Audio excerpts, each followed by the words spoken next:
Have you ever seen someone walk into a courtroom like it's their private boutique?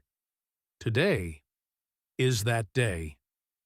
The clerk in Providence Municipal Court pulled the microphone closer, and the low talk on the benches faded.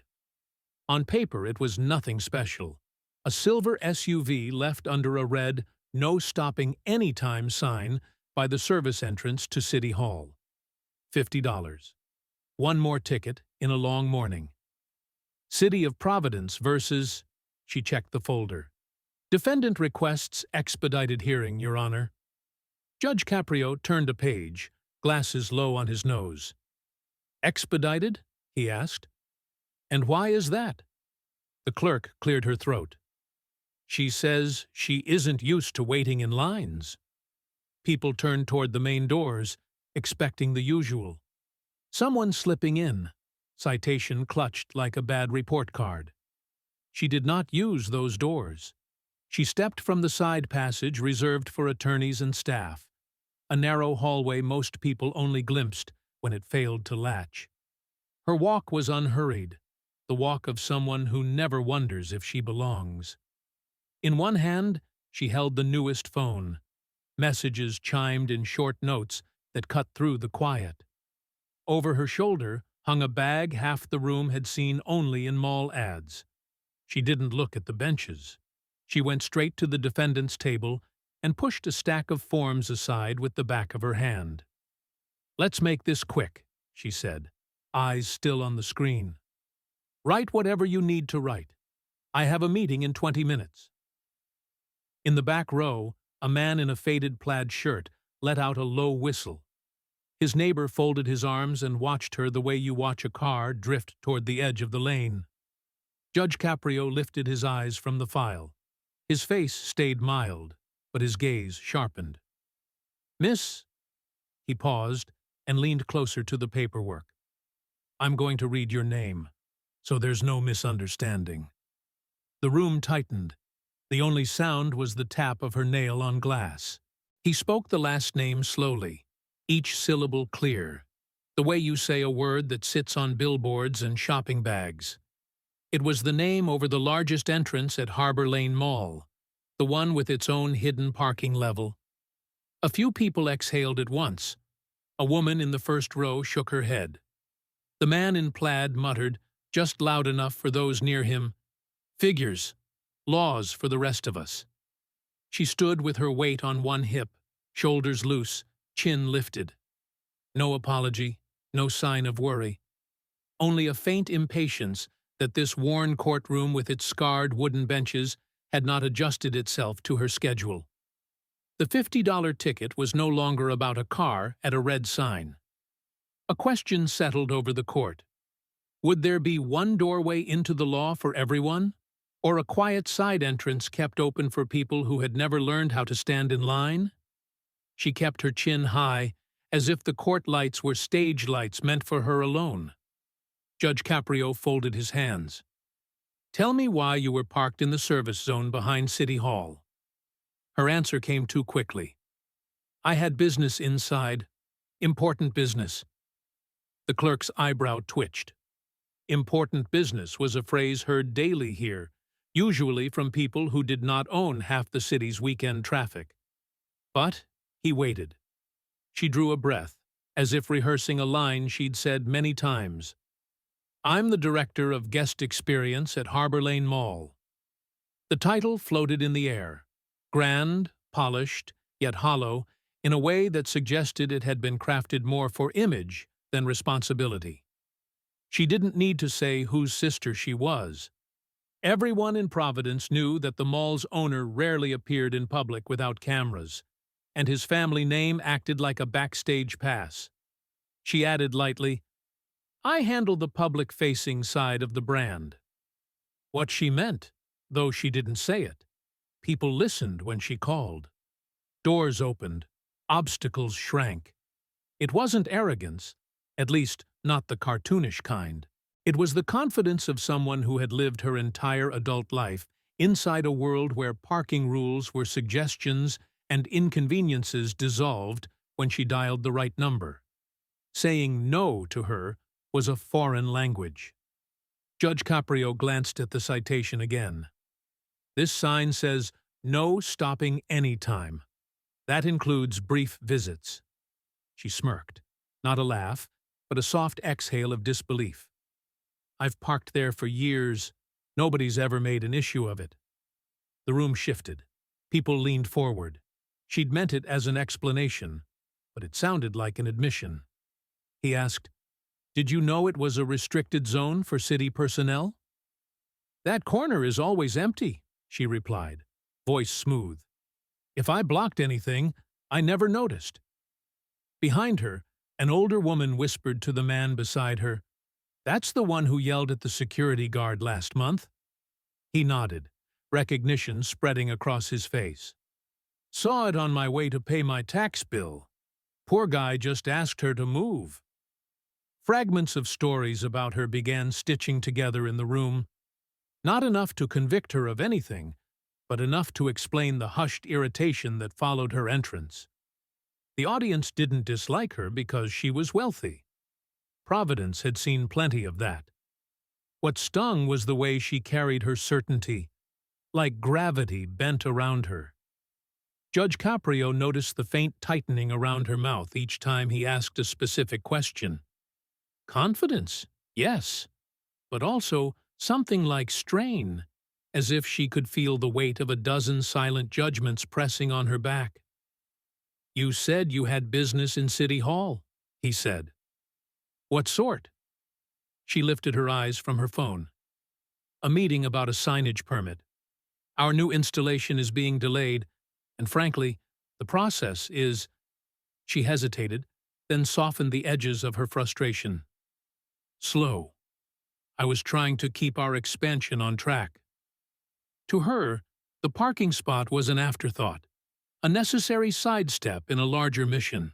The mall's rebranding meant deadlines, delays meant costs, and she had walked into the meeting already annoyed. Judge Caprio let the silence sit.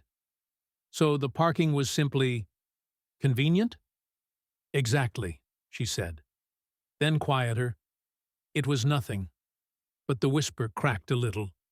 Not enough for most people to hear, yet enough for anyone paying attention to sense the slip.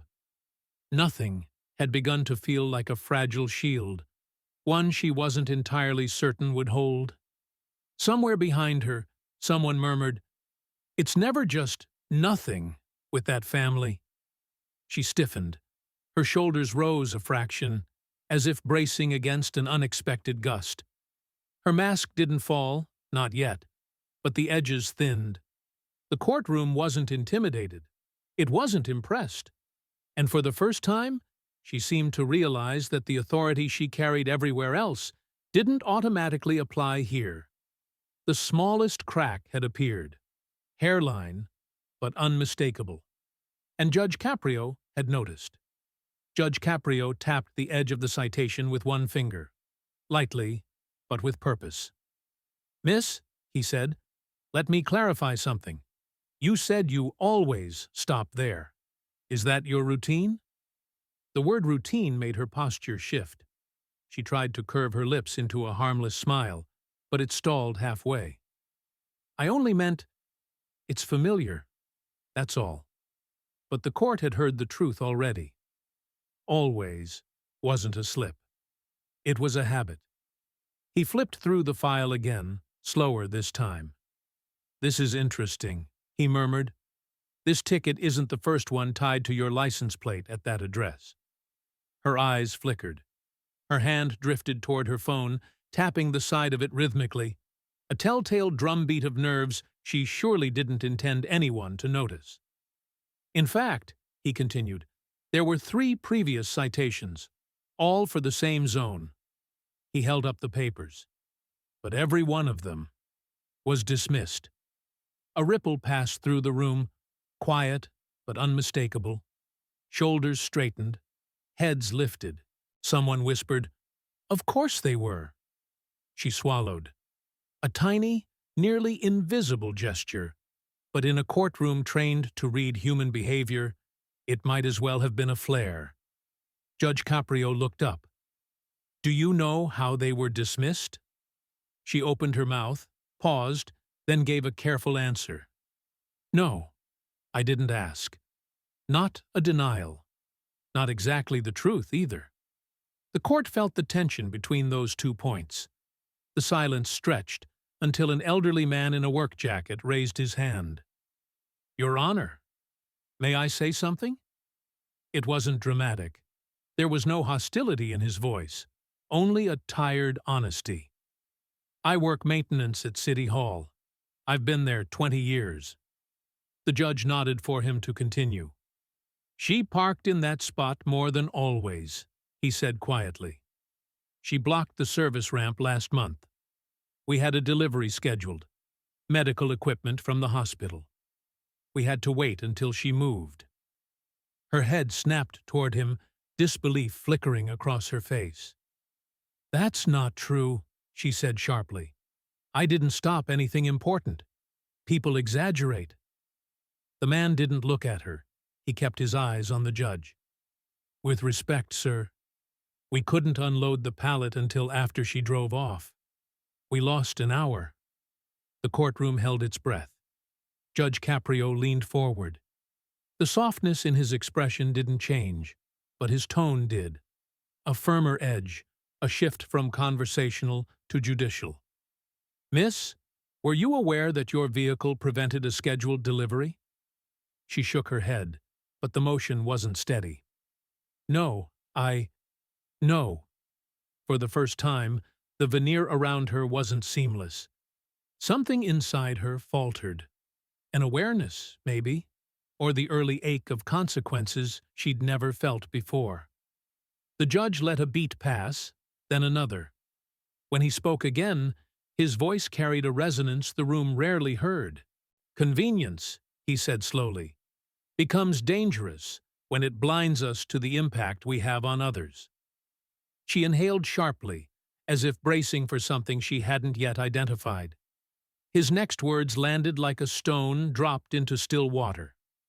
Miss, I'm beginning to see a pattern here. Not just in the parking, but in the expectation that certain rules simply don't apply. A murmur slipped through the benches. Not gloating, just a collective recognition of truth spoken plainly. She shifted her weight, and for the first time her confidence didn't look effortless. It looked rehearsed. Judge Caprio placed the dismissed tickets aside, creating a small, deliberate distance between past and present. Today, he said, the court is not looking at a fine. It is looking at a mindset. Her fingers tightened around her phone. The screen locked, then dimmed, reflecting her own unsettled expression back at her. The judge lowered his voice, not angry, but unmistakably resolute. And I assure you, the side door you've been using to bypass responsibility is closed. It wasn't a threat. It wasn't even loud. But it was the first undeniable sign that the next moment in that courtroom was going to change everything. The clerk stepped forward with a fresh sheet of paper, placing it on the bench with the caution of someone delivering something sensitive. Your Honor, this came in this morning. Marked urgent. Judge Caprio adjusted his glasses and read the heading. His eyebrows lifted, not dramatically, just enough for the room to feel the shift. This, he said, tapping the page, is a request filed yesterday by your brother, the owner of Harbor Lane Mall. A hush fell so quickly, it felt like the air itself had tightened. He asked that this citation be dismissed before today's hearing. She froze. Not visibly at first. Her face still held that practiced calm, but her hand stopped tapping the phone. Completely. A stillness that betrayed more than any expression could. I didn't know he did that, she murmured, but the words were too faint, too swift, as though she was trying to outrun her own guilt. Judge Caprio looked at her steadily. Are you saying he acted without your knowledge? I didn't ask him, she replied. He must have thought he was helping. And you did not tell him to withdraw the request? Her gaze flickered to the side, then to the floor. No. The judge's disappointment was quiet, not cutting, but it carried far more weight. Silence, he said softly, can be another form of permission. Before she could respond, a rustle came from the second row. An older woman rose slowly, leaning on her cane. Her voice trembled not with fear, but with the exhaustion of someone who'd carried a truth too long. "Your Honor, if I may." He nodded. "I worked at the mall. 5 years." She swallowed. "I lost my job after I reported safety violations in the loading dock. Her family runs that place like a kingdom. Folks who complain don't last long." The defendant turned sharply. "That has nothing to do with this." But the woman didn't look at her. She kept her eyes on the judge, on the one place where, for once, her voice couldn't be dismissed. "It's all connected," she said. "People like us move out of the way. People like her don't." A few heads nodded. Others sat silently, but their silence was agreement, not doubt. The defendant's composure wavered. "You're all acting like I hurt someone," she snapped, but her voice shook on the last word. It was parking. Just parking. Her outburst wasn't anger. It was fear. The sharp, raw kind that cracks through entitlement and exposes something unsteady underneath. Judge Caprio gave her a moment to breathe before speaking. "Miss," he said, and his tone turned solemn. "The equipment delayed that day wasn't ordinary cargo." She blinked. It was a respiratory support unit scheduled for transfer to a post-transplant patient at Miriam Hospital. Because the ramp was blocked, the delivery had to be rerouted hours later. The words didn't land all at once. They sank in slowly, like cold water finding its way under a door. I didn't know," she whispered. "No," the judge replied. "You didn't. And ignorance is not a crime. But indifference is something this court cannot overlook." Her breath trembled, the first real crack in the polished facade. Behind her, a man exhaled with visible relief, as though someone had finally said aloud what everyone had sensed. Judge Caprio closed the file gently, the motion deliberate. "This case was never about a parking violation," he said. "It's about what happens when power shields someone from seeing the consequences of their choices." Her shoulders sank, not dramatically, but with a quiet, unmistakable collapse. She had walked in through the side entrance like it belonged to her. For the first time, she seemed to realize that the way out of this room would not be nearly so simple. She stood perfectly still, as if movement might shatter whatever composure she had left. When she finally spoke, her voice had none of the crisp confidence she'd carried in with her. "I wasn't trying to hurt anyone," she said quietly. "I was rushing. I thought I had to get that meeting done. The mall expansion, it matters. A lot of people depend on it." Judge Caprio didn't let the explanation stretch into an excuse. "No one questions the importance of your work," he answered, "but urgency cannot outrank human life." He didn't raise his voice. He didn't lean forward. He simply let the truth settle, heavy and unadorned. The courtroom grew so still that even the hum of the fluorescent lights felt louder. She steadied herself, but her words faltered. I operate the way I was taught. When things stand in the way, you push through. That's how our business works." He held her gaze. "And look where that lesson brought you today." A flush climbed her neck. Not embarrassment. Recognition. Her entire world was built on systems that protected her from consequences. This room was the first place she'd ever been asked to truly see the people in her path. She blinked rapidly, the closest she had come to breaking. "I didn't mean for anyone to wait for that equipment. I didn't know." The judge answered gently, but with unmistakable conviction. "Miss, Responsibility is not about intent. It is about awareness. A man in the back nodded. A woman dabbed her eyes. Even those who had arrived indifferent to the case now found themselves leaning forward, pulled in by the gravity of a rare moment. Someone powerful being guided, not humiliated, corrected, not crushed. Judge Caprio turned a page, though he didn't need to read it. The law permits me to impose fines. It does not tell me how to teach perspective. He paused, letting the suspense build, not theatrically, but thoughtfully. I am upholding the citation, he said. You will pay the standard amount.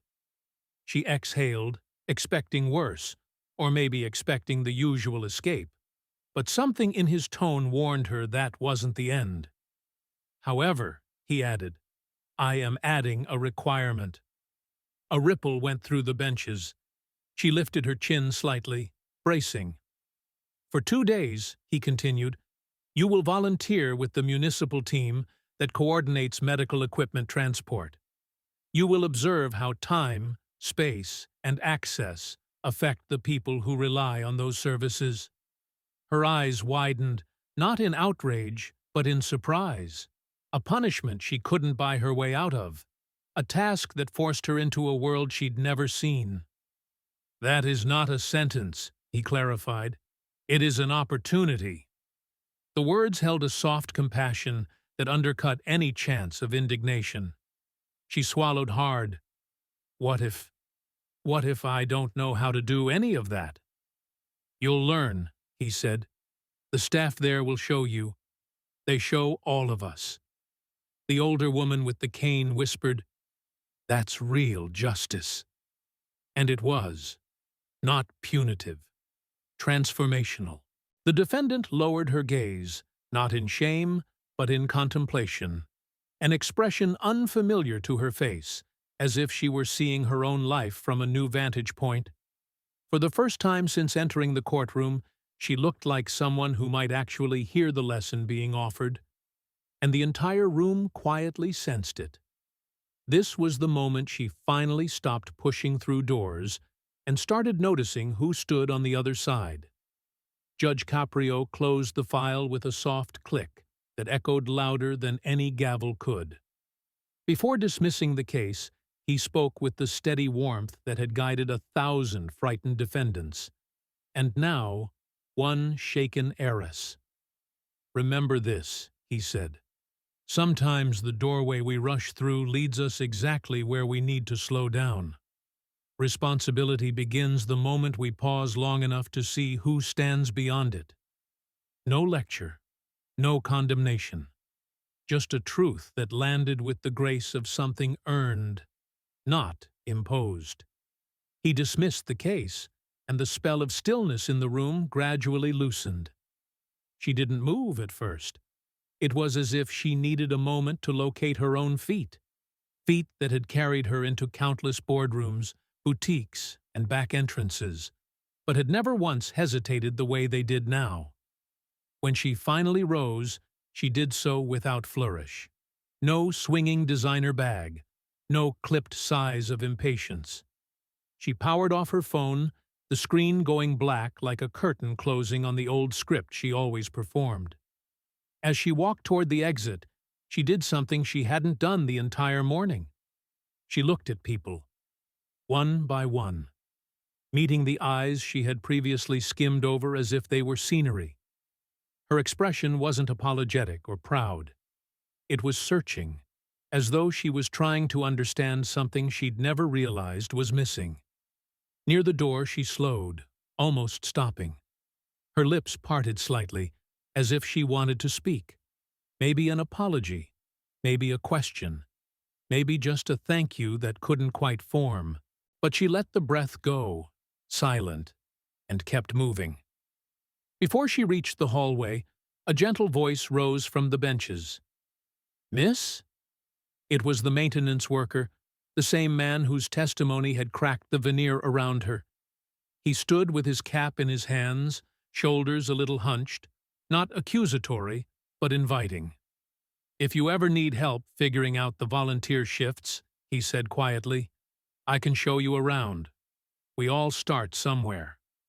It wasn't sarcasm, it wasn't triumph, it was kindness, unexpected, undeserved, and disarming.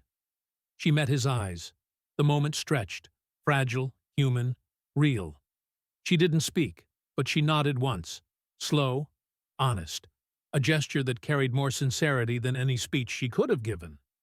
He nodded back, as if to say, "That's enough." The courtroom began to disperse, conversations fluttering softly as people gathered their coats and belongings. Yet a feeling lingered in the space, a blend of hope and humility, like the air after a storm when the ground is still wet, but the sky is finally clear. As the door shut behind her, the narrator's reflection rose like a quiet echo. Sometimes the hardest door is the one we never imagined ourselves walking through. And though no one could know it yet, the steps she took into the hallway were the first she'd taken without the invisible cushion of privilege beneath her. For the first time, she walked on level ground, and it held.